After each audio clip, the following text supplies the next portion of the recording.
Hey everyone, this is Jenny Kassan, Queen of Getting Your Business Funded, and today I want to talk about the Bootstrap Trap. Not everybody knows what I mean when I say Bootstrap Trap. So, bootstrapping is something that some people will tell you is a very good thing to do in your business. And basically, what it means is you use all of your own resources, like your credit cards, maybe a home equity line of credit, maybe you're working another job, so you're using all your own resources to grow your business.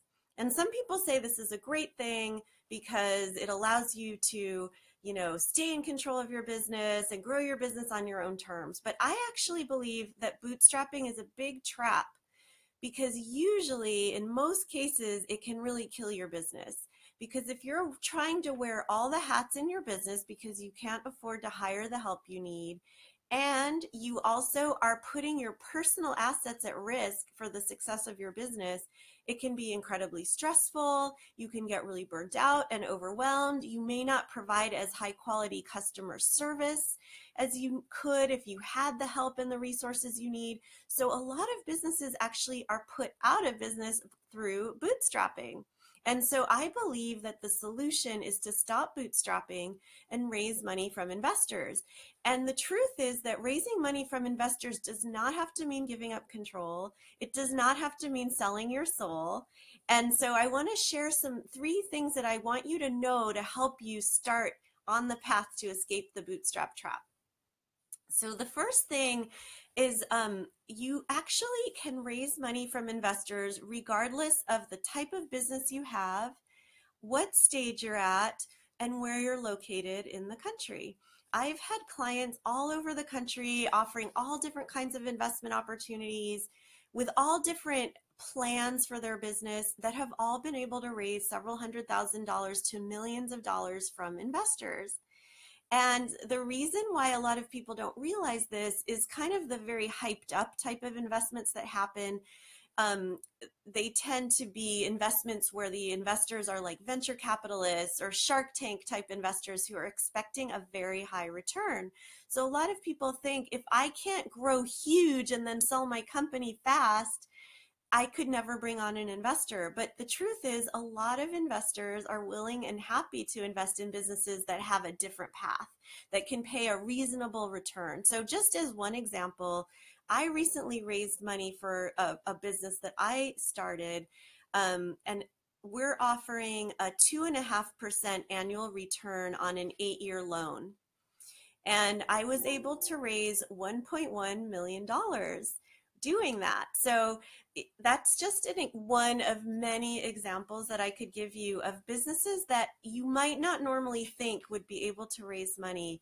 And this is a nonprofit organization. We have no plans to sell the company and make a huge killing, but we're just planning to share in our profits with our investors for the next 8 years, up about 2.5%.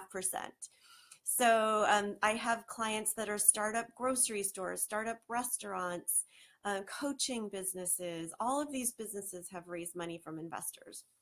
So the second thing to know to be able to escape the bootstrap trap is to really challenge your beliefs about who investors are. A lot of people, when you think about an investor, you picture maybe a very wealthy person who is spending all their time looking for the next big thing, the next big innovation that's going to make them even richer. Maybe you picture Shark Tank again, venture capitalists that are really wanting to only invest in usually high tech companies. But really, in my experience, at least half the population of the country is an investor. At least half the population has money invested in stocks, mutual funds, retirement accounts, and they can invest in your business. And so what I find is that if you broaden your definition of who your potential investors might be, it's going to be a lot easier for you to find investors and to raise money on the terms that feel good to you. The third thing is to have a better idea of what investors are looking for. So a lot of people think, oh, I could never offer an investor what they're looking for because I could never pay a really high return. But the thing is, every investor is unique. They're incredibly diverse. We're incredibly diverse because I'm an investor too, and maybe you are too, and you don't even think of yourself as one. But investors think about a lot of things when deciding where to put their money, and it's more than just what the promise is of the return on investment. So for example, I could invest in 10 companies that are tech startups that all say, we're the next big thing. We're going to go big. We're going to sell to Google in 5 years and you're going to be a multimillionaire. I could invest in 10 companies like that. And yes, there's a chance that one of, or two or three or some number of those companies will hit it big and I'll become a multimillionaire.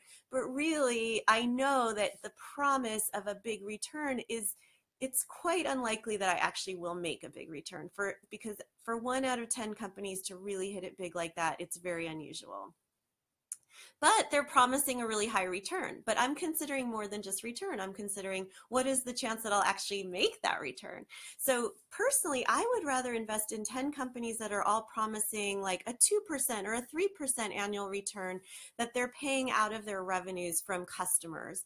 And they're not promising, oh, you're going to hit it big and be a multimillionaire, because chances are all, or maybe 9 out of 10 of those companies is going to succeed because they're a great business. They're not over promising what they can deliver to their investors. And so at the end of the time of that investment, I'll have done much better than if I had invested in the ones that made those big promises. So that's just one example of how investors might think. Also, investors really care about investing in alignment with their values. They also really care about investing in things that they can feel good about and maybe actually know the people who are running the business. So it's more transparent in terms of what's happening with their money. They love to be involved in communities. So if your business is maybe a restaurant, a cafe, so a business that brings together a community in some way, that is often very attractive for investors. So that's a really quick summary of some of the things that investors think about when deciding where to invest. And you might have, even if you can't offer like the kind of return that, Snapchat promised, or Snap, I guess they're called now, promised to their investors, you might be able to offer some things that other companies cannot offer because of what makes you special and unique. So those are the 3 things that I wanted to share with you, that if you know them, it's going to make it a lot easier for you to raise money and escape the bootstrap trap. And if you would like to learn more about escaping the bootstrap trap, we do have a gift to share with you. It's at bootstraptrap.com. And it includes an assessment that you can take and a checklist, and lots of resources to really help you dive in deeper to see if raising money from investors might be a good thing for you to do, even if you've thought up until now that that would never be the right fit for the type of business you are, or what stage you're at, or where you're located in the country. Because in my experience, just about any business can find the right investors and raise money so that you have the resources you need, you can get the help you need, and you can escape the bootstrap trap. Thank you, everyone.